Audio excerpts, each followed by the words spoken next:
10, 9, 8, 7, 6, 5, 4, 3, 2, 1.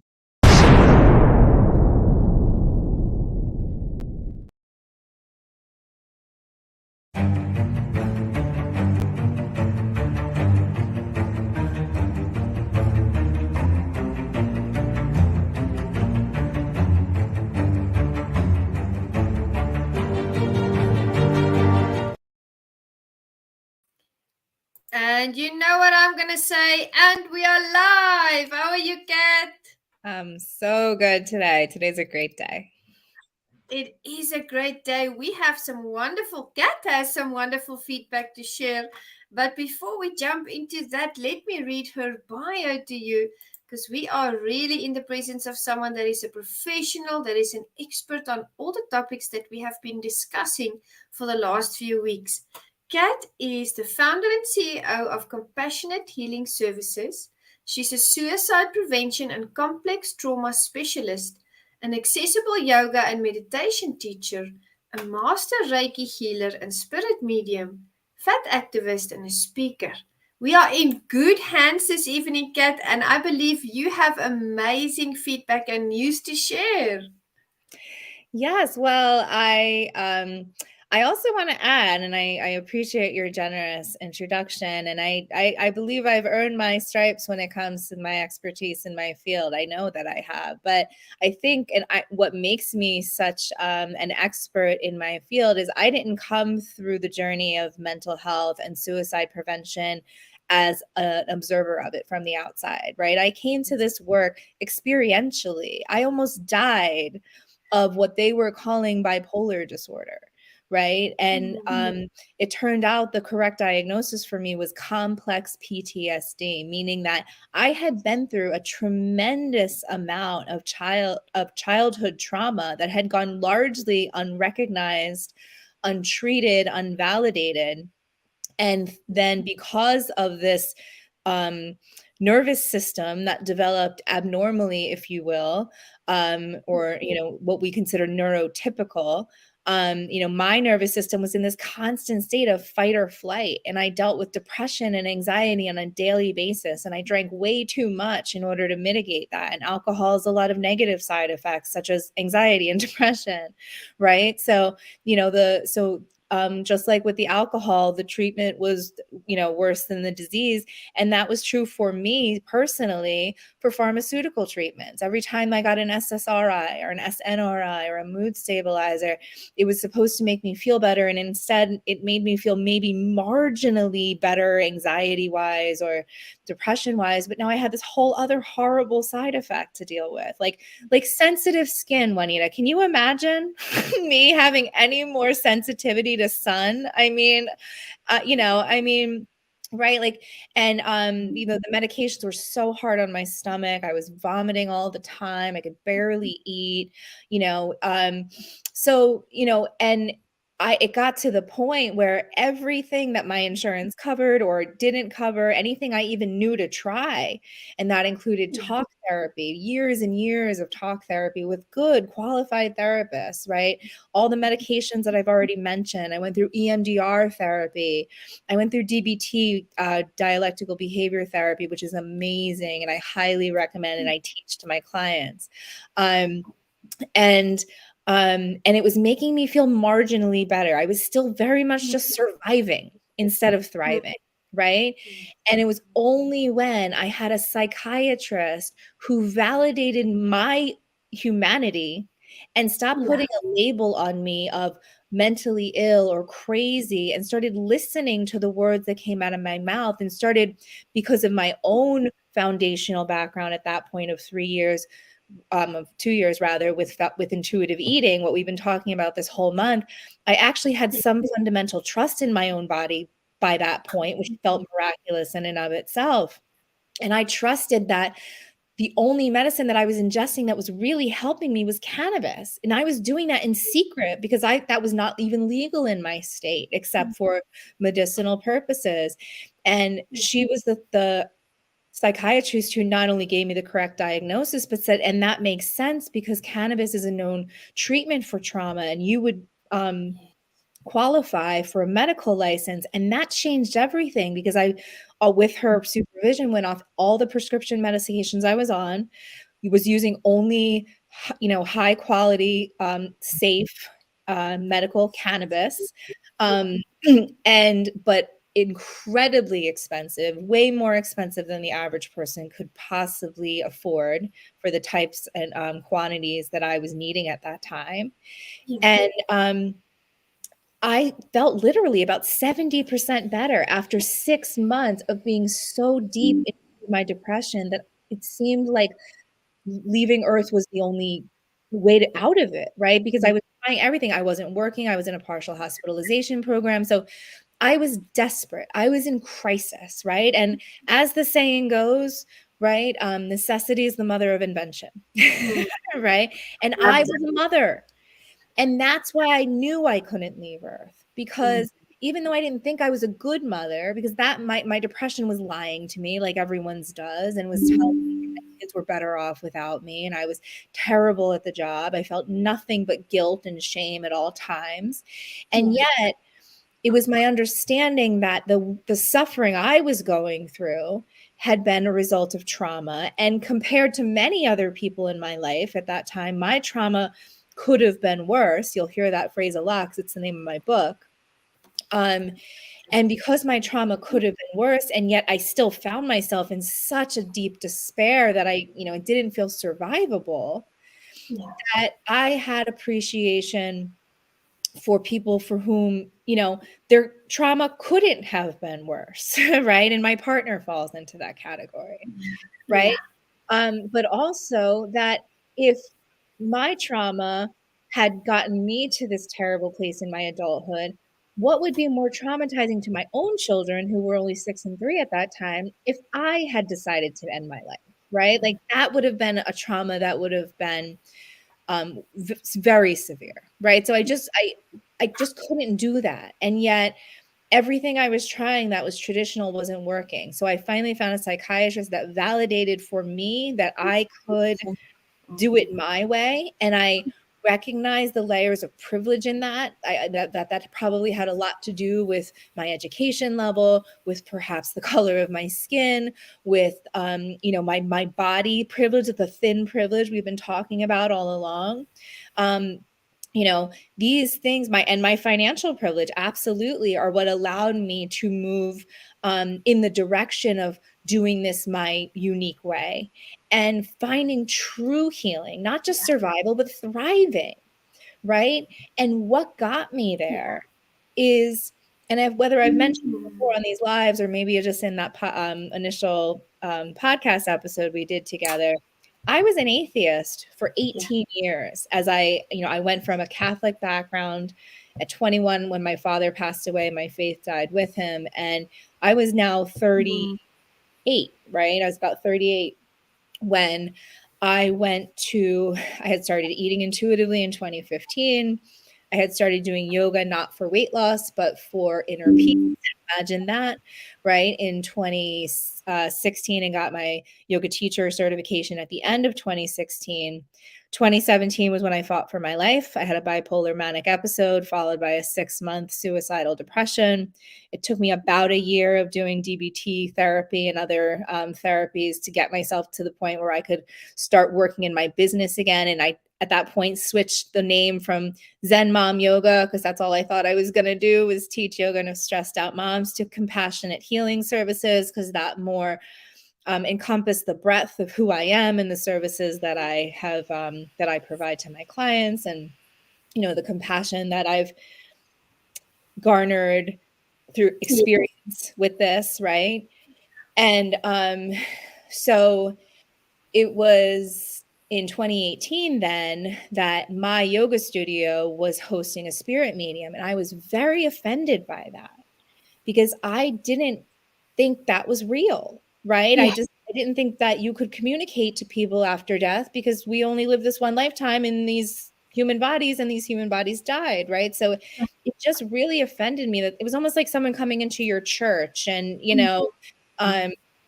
I don't know, selling something that offends you. But it really bugged me. So I bought a ticket thinking that I was going to figure out this man's tricks and why everyone believed him that he could do such a thing. And the day radically changed my life. It was November 7th, 2018. And not only from what I felt in my own body to what he said to me, to the healing that details he provided for the people around me, to the absolutely direct messages from my father after 18 years of I'm thinking he has no awareness of me, right? He's been dead. And turns out, joke's on me, right? And he had very much been aware of me. And because this medium affirmed that I was a healer and could do what he did, and that I should start with Reiki, that's exactly what I did. And it was in the embracing of what is considered woo or crazy or insane, whatever label you want to put on it, that I actually started to feel better, right? And that I let go of really what at that time was existential dread around, this earth is a pretty scary place. I think you'd agree. Yes, absolutely. There's a lot here to be afraid of if you put your focus there, right? And for 18 years I didn't know there was another option but to, I didn't have faith. But the God that I've come to know, and I'm not married to that word. I use universe or source energy or Larry, it doesn't actually matter what you call the energy. But my relationship with it is so much different because as a religious person, I was taught to believe that this was a higher power, that this was a power that was outside of me and much greater than me, and that I should fear this power, and this power was judging me. And, and I would go to hell if I didn't do everything they said, even though the leaders of the church weren't doing everything they said, right? So, and that's what helped me to turn away from it as I moved into young adulthood and become really science minded about this. Like if it didn't, you couldn't prove it by the scientific method, I wouldn't believe it. I wasn't going to be bamboozled by it. Right. But as I had my spiritual awakening, as rapid and shocking as it was, first it built upon the foundation of intuitive eating, that my body had this innate wisdom in it, which is something I had also learned as a yoga student, with being exposed for the first time to Buddhist teachings and, things that really resonated for me in a way Catholicism never had. But even the scientist in me can, look to quantum physics, and everything is vibrating particles, right? Everything in our universe is vibrating particles. And the higher the vibration, that physical matter is really just an illusion, right? Yeah. And so we have all of this wonderful science to explain it. And yet, so many people would still hear words like the law of attraction and roll their eyes, right? And yet the law of attraction is working on you as faithfully as gravity is, I promise, right? You too are a vibrational being in a vibrational universe. You're not the only exception.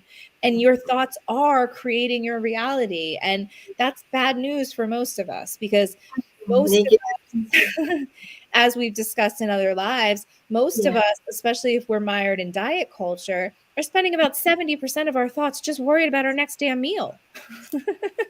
Or you're going to get to the gym, right? Or something else that's honestly really meaningless and arbitrary and intentional to keep you distracted from the fact that you are so much bigger than this body. And that the God that I now know, source, universe, Larry, whoever, right? The God that I know, it's not a higher power, it's an inner power.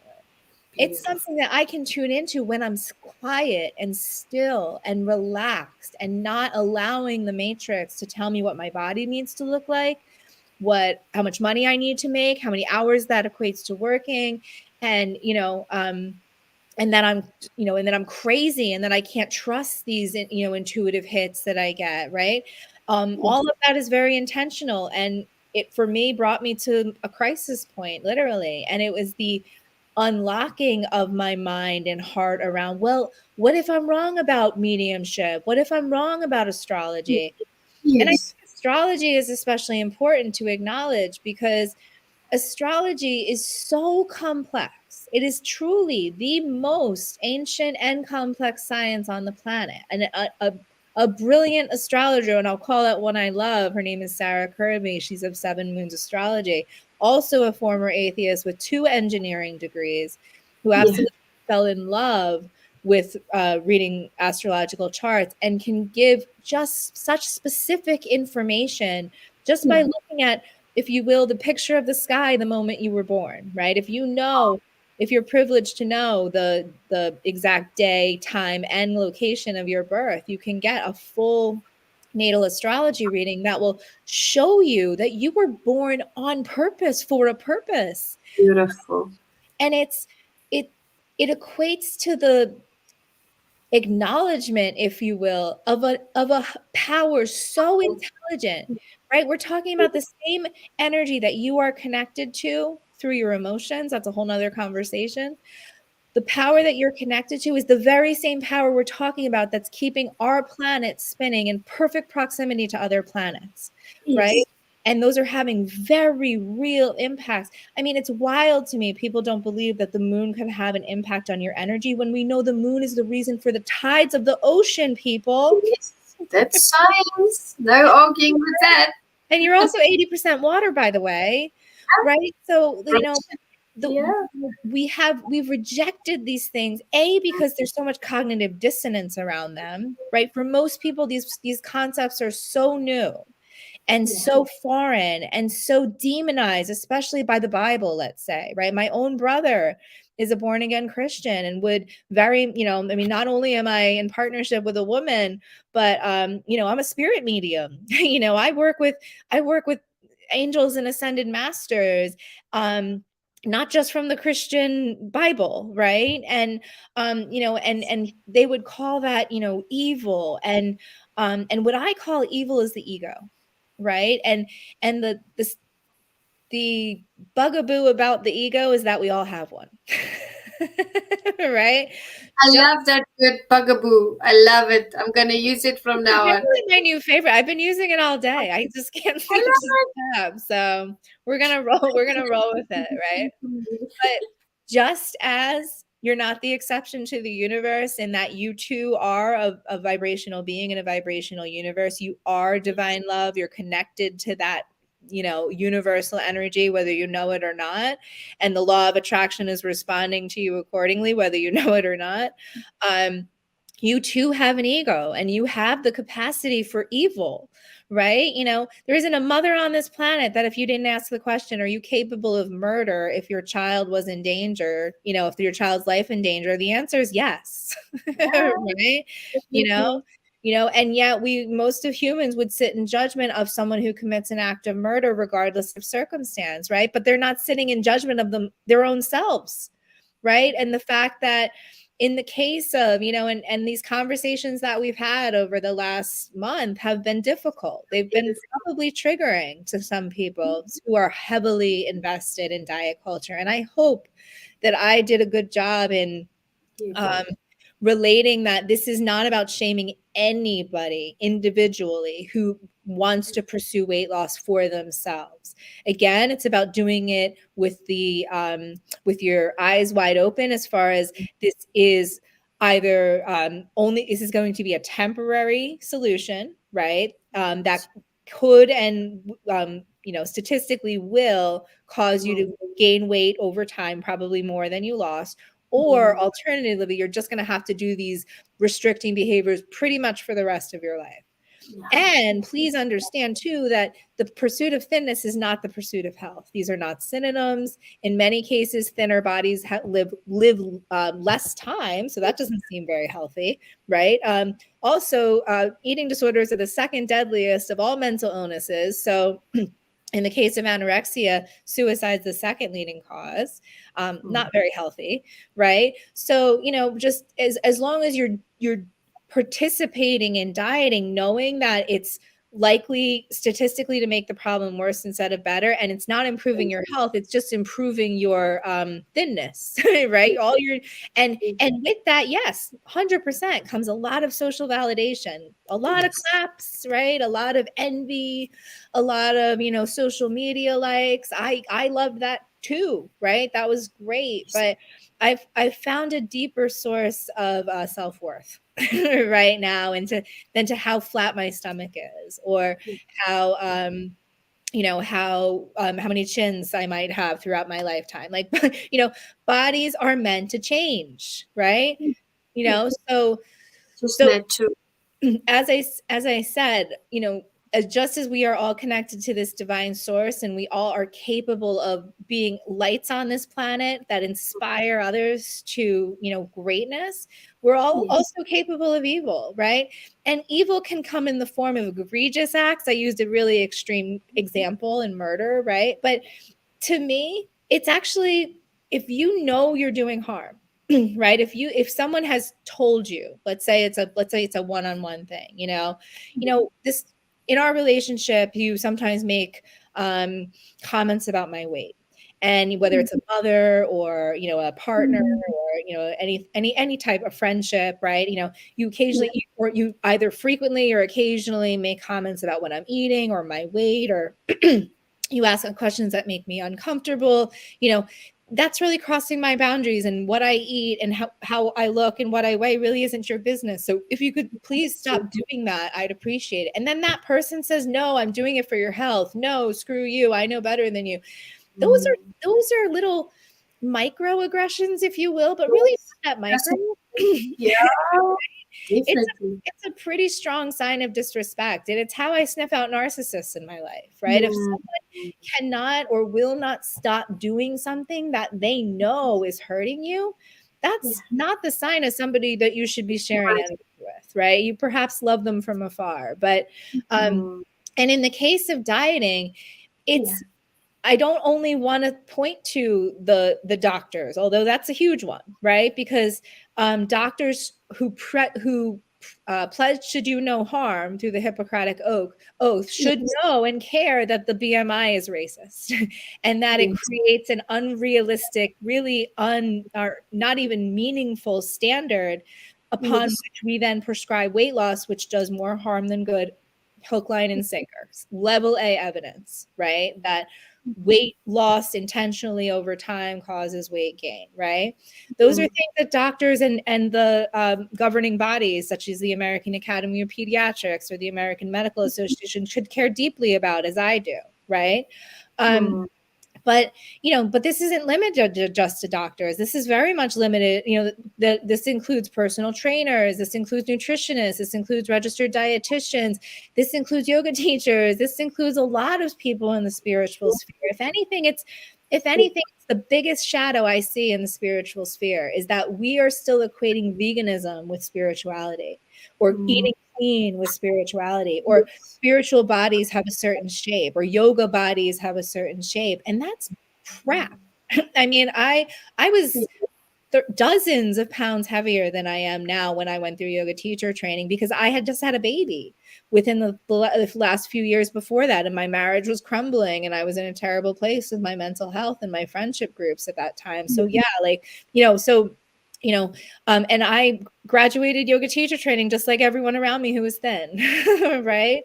And it didn't have anything to do with the size of my body or how flexible I was or how strong I was. It had everything to do with my breathing. And damn it, could I breathe?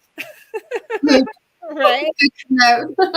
Breathing with intention, right? Breathing with conscious awareness, that being the key difference, right?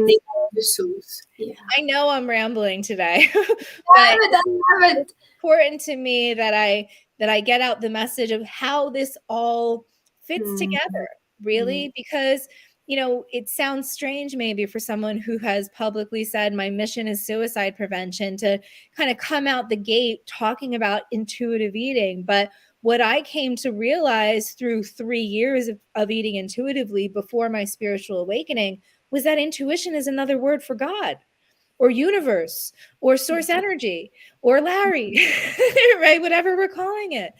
Because that power is within you, as I said, and you're only ever going to tune into it when you are in those quiet moments of stillness, where you're not overlaying your ego thoughts or allowing your ego to come in, right? So the way you can think about that, and I want to expand on this as we move into the next month, you know, with women's history, because the connection there is that women are the intuitives of this planet. I'm not saying that men don't have this connection, of course, but part of patriarchy, part of the evil of patriarchy has been suppressing indigenous wisdom when it comes to women, with the life bearers and givers of the planet, right? We are the ones who are more naturally in tune with this information from higher realms that benefits all of us. Right? So yeah, I want to talk way more about intuition, but you know, just to give you a quick visual, when we teach meditation, it's not about controlling your thoughts, it's about not letting your thoughts control you, and realizing that all of those thoughts that are coming in to distract you, right? Whether to tell you that this is stupid and it doesn't work and it's not important, and why would you need to practice such a silly thing like being still and listening to your breath, to I have groceries to pick up and I have kids to, you know, feed and blah, blah, blah.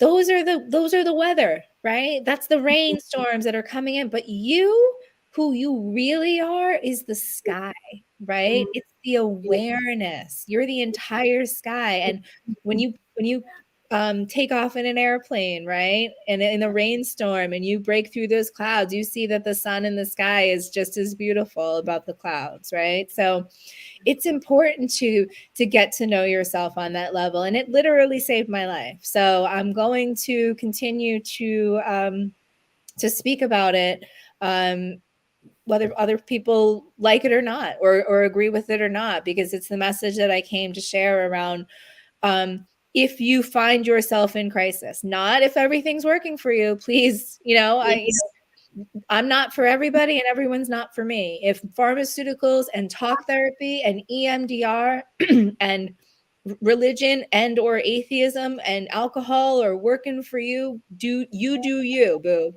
Right? Like, I love it. I'm on edge today. Sage plant.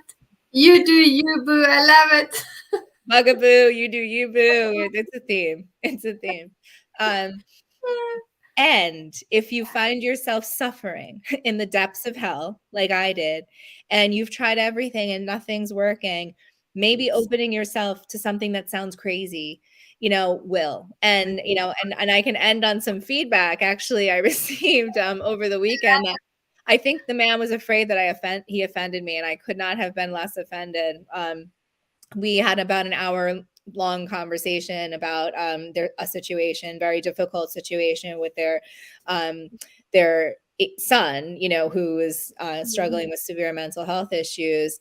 And after, you know, explaining how I came to know what I know, and, you know, the experiences that I had and the spiritual awakening, all that's happened since. And he said, I just don't know. I don't know what to think. I don't know if you're a genius or if you're insane. And I said, I'm both. And that's my message. I really, you know, my academics, you know, always, you know, I was always top of my class academically, even if I had a 4.0 through physical therapy school. I mean, I've never had difficulty, you know, in that realm. And if anything, I think it really blinded me or made me closed off to what I now believe in, because it's so much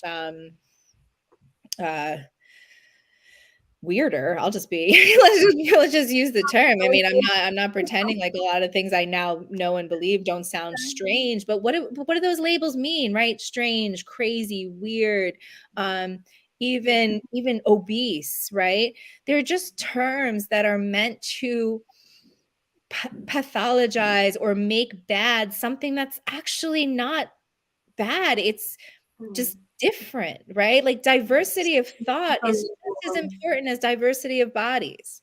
So, you know, we can delve more into that, like I said, as we go into March, because because this intuitive eating thing that I've been talking about all month laid the foundation for me to completely change my life professionally and personally, and literally start to live a life beyond my wildest dreams. So it's something I'm considering I didn't think I'd make it past 2017. I'm going to enjoy all of the moments here to come. And it's been far from easy since then. It's quite a convoluted story I have to tell. So tune in, please tune in for all of it. Yes, I'm sure everybody is, enjoying this journey with us. You've really brought out so much information, laid a good foundation, on intuitive eating, on healthism, on suicide prevention. Those are all the building blocks of the things and the themes that you are going to be discussing as well, so that we can grow and learn. And it's very important. And what I love about what you bring is the fact that you went through that experience personally. You were misunderstood, you were misdiagnosed, you were misguided until someone took the time to see you for you, to appreciate you, to accept you, to love you, and to really assist you in getting better, in discovering intuitive eating. And why are you here? Because you want to bring that gift to the rest of the world. So that is why I'm enjoying this journey, because it's for a wonderful cause. And I mean, what's wrong with being brilliant and crazy at the same time? Look at the most influential people in history. I'm sure they were brilliant and crazy at the same time. So kudos to you. That's a compliment. My own quote is, I'd rather be crazy than dead, because that was pretty much the only other option for me. And my quote is, the only people who change the world are the ones who are crazy enough to believe they can. Right? So I own that word. And and it's important to me that I give a voice to those who are told that they're crazy, and that they should, or they, whether it's overtly stated or implied, that the only options are pharmaceuticals that make you feel like a shell of yourself, substances that are very harmful and potentially deadly, like alcohol and drugs, or or suicide, right? Or homicide, for that matter, right? Yes.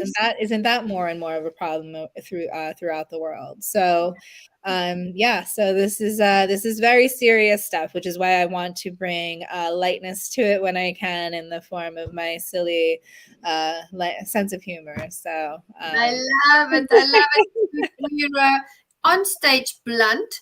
That is something Kat came up with, and I love the fact that you talk about the itty bitty shitty committee.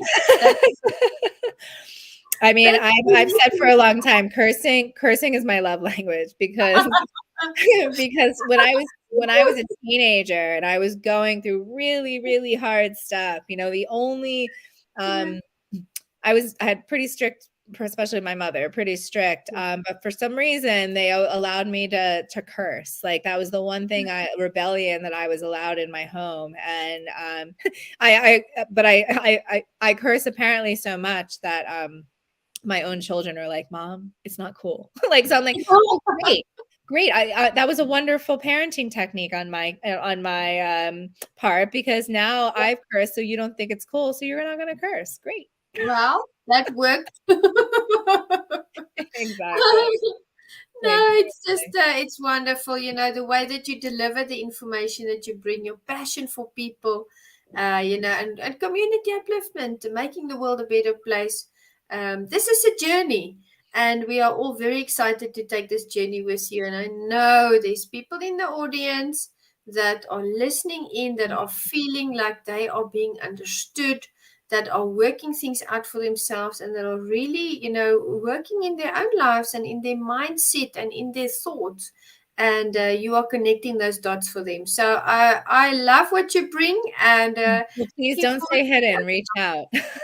Reach out. I'd love to hear from you. I need, I'm not obviously just looking to attract clients, which of course I'd love to help, but people who see the mission of this in the larger view, and are able to help me build it from the ground up. I love it. I love it. And guess what? What's the best thing of this week? It's only Tuesday, which means we are going to be back on Thursday with a whole new theme, and looking forward to that. Thank you so much, Kat, for always being so uplifting and joyous. We appreciate you, and looking forward to Thursday. Absolutely. I am too. Thank you. I'll see you then. Thank you. Bye, everyone. Bye, Kat. Hi, my name is Jose Escobar, and I'm the founder and CEO of the Connected Leaders Academy. We're the #1 fastest growing community and tribe of some of the highest level entrepreneurs all around the country and around the world. We're in 36 states across the US, in 11 international countries, and over 240 plus members, growing every single day. And I'm honored, excited, and I'm glad to say that I'm proud to be the official sponsor of the Meticulous Moments podcast with Juanita Cap. Thank you so much for the opportunity. I'm excited for this journey. Hey everybody, my name is Patrick Rude. I'm the owner of Rude Financial Services, a proud sponsor of the Meticulous Moments podcast, hosted and directed by the beautiful, strong, and intelligent Juanita Cap. I cannot tell you enough about what this woman has done with this podcast and the effect that she has had on me and all of the other sponsors and people that listen. Don't miss it.